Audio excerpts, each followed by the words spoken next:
waaw frère xadis bi nag yonent bi sallallahu alayhi wasallam da siy jàngale lu am solo rek mooy lu doxoon diggante yonent yàlla Daawud ak yonent yàlla Suleymaan ndax kat ki nga xamante ni mooy Daawuda mooy baayu Suleymaan ndax dafa mosoon am ñaari jigéen yoo xamante ni rek dañoo yoroo seen doom léegi nag ba ñu yoree seen doom ñu toog di mel ne luy fodaal ci misaal benn lu daal di ñëw lekk doomu kenn ki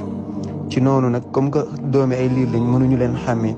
ku nekk nag ni man de bii sama doom la ñu ne kon nañu dem ci ki nga xamante mooy yonent yàlla bi rek mu attañu ci noonu ci lañ demee ci Daawud bu ñu ñëwee ci Daawuda ni leen ñëw expliqué ko nu mu demee mun leen kat ki nga xamante ni moom doom ji mooy ki nga xamante ne rek moo gën a mag ci ñaari jigéen ñi ci noonu ci lañ jël doom bi jox ko ki nga xamante ni moo gën a mag ci ñaari jigéen ñi waaye ñoom ñu gis ni kat atte boobu noonu jubul ci ñoom ci seen bët waaye ci bëtu yàlla de lu jub la ndax yàlla lu mu ci jublu woon rek mooy wane ni kat Daawuda bu fi jógee Suleymaan mi moo koy doon loolu rek la si yàlla jublu woon